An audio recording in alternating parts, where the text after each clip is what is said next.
All right, welcome back to Onebar and Lupagus Show. I'm Onebar. This fine Tuesday morning, Vikings dropping their first official depth chart of the 2024 season. And, it's kind of a big deal. We get to start seeing where everybody lies as far as starters, depth, who potentially is way ass on the end of the depth chart. So I have not looked at this yet.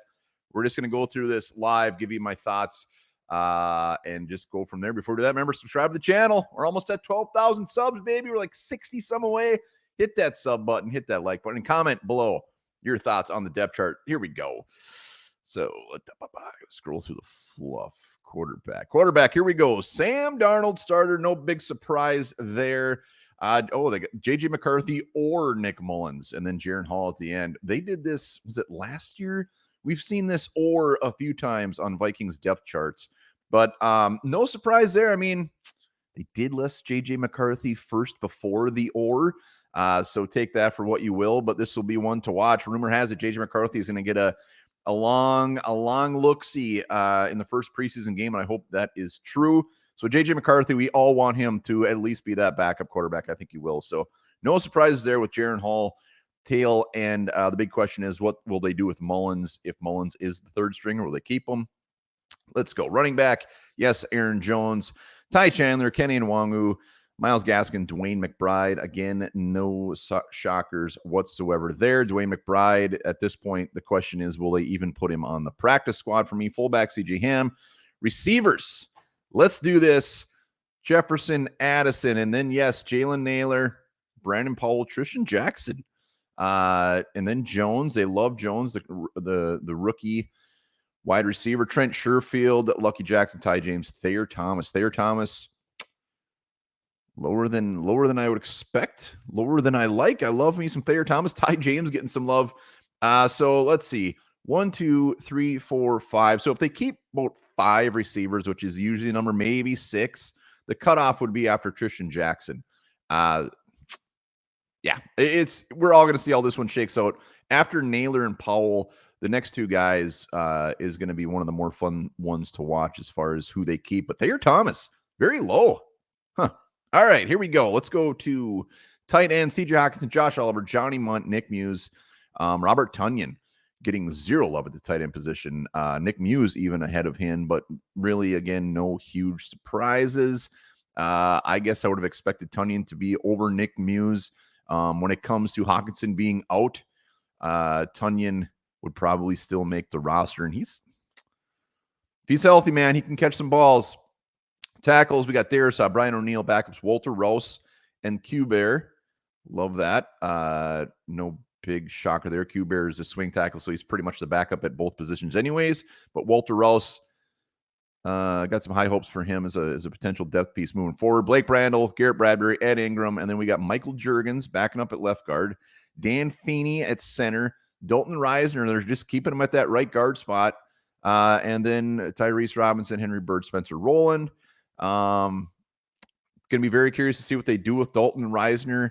I can't see them moving on from him. He's a good backup piece, but Blake Brandel is, there was reports yesterday that this guy has just been solid, like no issues at the left guard position. So I 100% believe these will be the starting interior offensive linemen. Let's go to defensive line. All right. Outside linebacker. Did I miss defensive line? All right, starting with outside linebackers. Grenard, Van Ginkel, Jones. All right, Jones and Turner. Murphy ahead of Jihad Ward. And Andre Carter.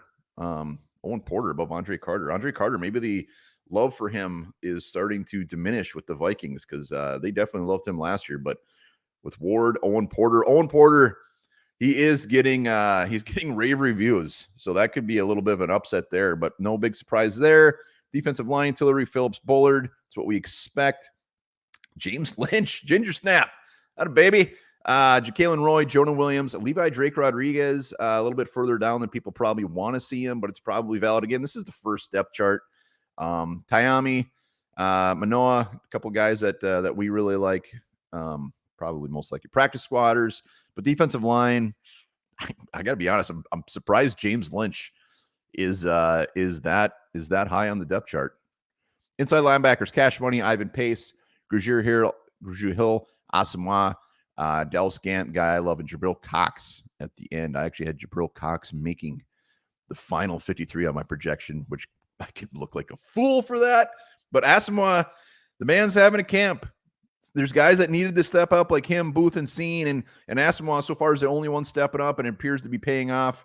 Let's go to cornerbacks. This is a big-time one. Griff Daddy, Byron Murphy, Caleb Evans. All right, Fabian Moreau, newly signed corner, already 4th on the depth chart. Booth 5th. I don't believe that for a second. Duke Shelley, Dwight Nudie McLaughlin, way down there. Najee Thompson, they had him at safety for a while, but now he appears to be back at corner, injured. It'll be interesting to see what they do with him. Does he start off on the injured IR? What do they do with him? But Nudie McLaughlin and Duke Shelley behind Francis. Wow, and AJ Green. All right, safeties, Harrison Smith, Cam Bynum, Josh Patel, Theo Jackson, Jay Ward, Lewis Scene. That all pretty much makes sense. They got Bobby McKean behind Lewis Scene. Again, I'm not buying too much into that. Let's see where they got the punters. So Will Reichert, obviously the punter is Ryan Wright, Seth Vernon, the backup, and then everything else as expected. And Wongwu, kick returner, Brandon Powell, punt returner. I guess the biggest surprises out of here is that defensive line depth, the wide receiver depth. Oh, there's a lot of surprises now, and I'm going back and looking at it. Andre Carter being below Owen Porter. O-line, no big surprises. Tight ends, like I said, Tunyon. Wide receiver, Ty James being so high. Trent Sherfield. But overall, I can live with this. Ain't a bad-looking depth chart. Like I said, this is just the first one. We'll see how it shakes out when they actually get out there in game time scenarios. And then they got the Browns. They got that practice. So I could see this changing quite a bit, especially when it comes to the defensive side of the ball. So there you have it. There's the Vikings' first official depth chart. Let me know what you think in the comments. Hit that sub button. We'll be back hot and heavy all week.